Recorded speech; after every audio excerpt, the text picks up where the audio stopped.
The way international rugby operates is thus. We have 10 and a half what are known as Tier 1 nations, the big boys. We then only have 8 slots in the World Cup's second half big boy competition. And this means, as is always the case, somewhere throughout the pools, 2 of the chunkier competitors are always going to slip up and fall out of contention. And we now have our answer. Because, ladies and gentlemen, after being dealt a tough hand to begin with, Argentina are the first of the gang to die. Because on Saturday, England swept in, shot Los Pumas right in the skull in an act of big game hunting so brutal it probably made the cover of the Daily Express. England were, broadly speaking, terrific, and still seemed to be holding bits back. The beginnings of the wide game we saw England really focus on in the warm-ups swang into place, as Jones seemed to be slowly building, slowly piecing together an all-court game, match on match, just adding little bits in with each game he plays. We should see more of this against France, and we'll now certainly see more of England in the competition, as they became the first team to do what they couldn't as hosts 4 years ago and book their place in the quarterfinals. However, ITV have kind of cornered the market on England hype jobs, so I want to focus primarily not on the act of killing, not how it took place, but the decisions and the slip-ups that put Argentina in position to be so effectively quelled by the on-rolling Red Rose machine. Because their metaphorical death wasn't for want of trying, with Thomas Lavanini defining the game by trying to actually kill Owen Farrell here. In an act so egregiously illegal, never mind the Express, Lavanini probably has a job lined up to write for the Sun. This is outright stupid by Lavanini, and a huge factor in why Argentina lost the game. But it's not the only one. We've seen enough cases in recent years of red cards not defining games, not deciding the result. Teams train for being a man down, and if Thomas Lavanini's in your team, you get to practice that situation in match scenarios a lot.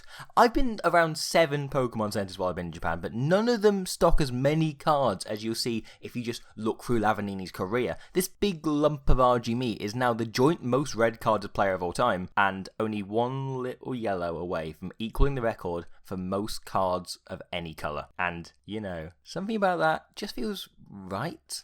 As does the fact he's off to the Leicester Tigers after this, now a few weeks early. The reason Argentina lost the game wasn't because they were man down, it was because they didn't manage being a man down right. You'd think a forward as gnarled as Mario Ledesma would have picked up a few tips on how to deal with losing a man, but really, Saturday, in the biggest test of his career so far, just exposed him as something I think myself and everyone in Argentina you now see was suspecting. I would not say this to his face, but Mario Ledesma is not yet ready to lead a Tier 1 nation as a head coach.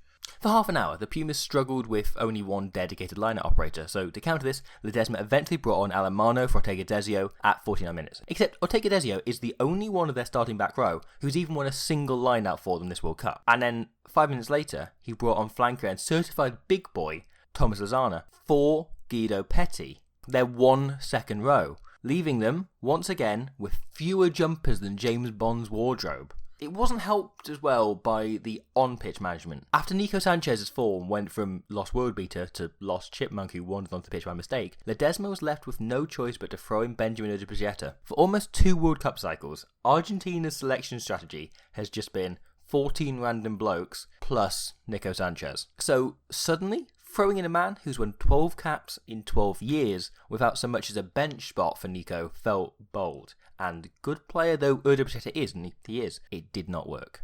Both his biggest strength and his greatest weakness as a player is that Urdipazieta feels a bit like a fly half who's fallen through a crack in time and somehow landed at this World Cup right out of 2009. He's a fly half who tries to control the game rather than play it. Look at this attack for Argentina here. Nowadays, most fly halves would stand about here, likely with a forward option acting as a screen between him and the defence. Urdipazieta is stood so narrow, so close to the ruck, that it takes pace and time out of the attack. He knows what he's going to do before he receives the ball, and this doesn't have to be a problem, but it does make him very easy to read. He then basically has to throw a poor pass, because his outdated instincts have made him stand in a poor position to begin with. Buffelli does reasonably well, but it's still opportunity gone. Contrast that to Ford, who was fantastic efforts on England's opening try. He takes the ball from a wide position. He stood no flatter than Urdipazieta is before the ball comes out, but the difference is Ford comes onto it at pace. He targets a defender, he engages him, and he holds his decision until one of the 2 Argentines has made one of their own. The man on the wing for Argentina cuts in and allows Ford to ping it out to May, who just flaps his way into the corner. That man making the wrong decision out there? You guessed it, Benjamin Urdipazieta. Erdős whole 2009 thing is actually quite indicative of what is wrong with Argentina at the moment. They play like a team at a time. You get a feeling Ledesma wants them to be the 2007 team he was a part of, mauling their way through everyone with just the odd flash of brilliance from behind. But they don't quite have the players for that.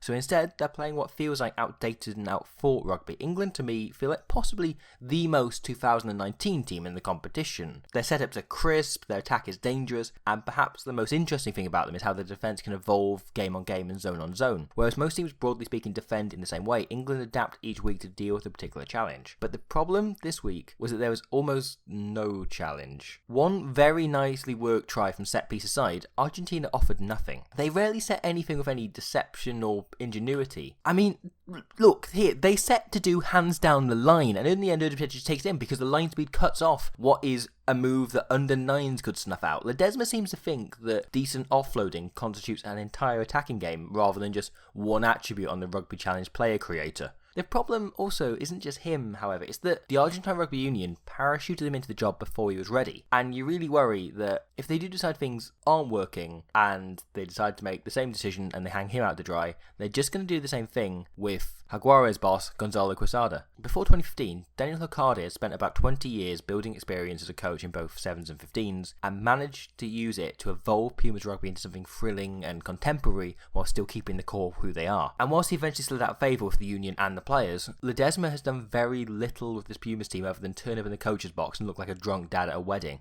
Because even with a game against the USA to come, this World Cup is now over for Argentina. It's a real shame for a team who, on a good day, are such a joy to watch and such a nightmare to play. But, you know, if only they had another locally produced coach in the World Cup somewhere excelling with a South American side maybe, who are performing massively above expectations, who they could potentially go all, RFU on. Because, as it is, Los Pumas are headed home without even having the chance to petrify Ireland. Because they can lose to Japan all they like. In the Tier 1 traditionalist class of 2019, it's Argentina who are the first ones gone.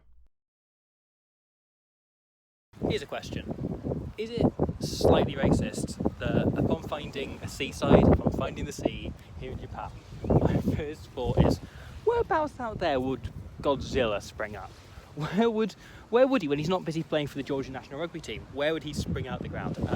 I am in Beppu, which is where the Welsh team are staying. There's some really adorable drawings by children of Welsh dragons in the train station and then to welcome Wales and Wales fans, which is amazing, which is great. I'm getting sand in my shoes, that's wonderful. But yeah, Wales play Fiji tomorrow as I'm stood here, which is, next time to Oita. It's lovely, thank you for watching that. I am trying to, as I say, work through as much of the backlog as possible. I've now got through more of the games than they've been played so far, unless this one takes forever to go up. So I'm just trying to cover as much of it as possible, as quickly as possible, and try and do it while seeing Japan. I go home in, as you watch this, probably a week's time. So during that week between the pool stages and the knockout starting, I'm going to try and catch up on as much other stuff. My shoes are really full of sand as possible, including New Zealand South Africa, which I've left almost deliberately because I knew those two teams don't have any games of consequence, so I knew I could drop it for a bit, I could leave it off a bit. So I'm sorry about that. I'm sorry about everyone that's constantly, it's the first thing I get whenever I post any new video is, why hasn't this come out yet? It is coming, I will get around to it. But yeah, there's just a lot of rugby, and we're working through it slowly, as well as wondering at what point I'm going to be destroyed by a nuclear blast from the old Georgian rugby captain.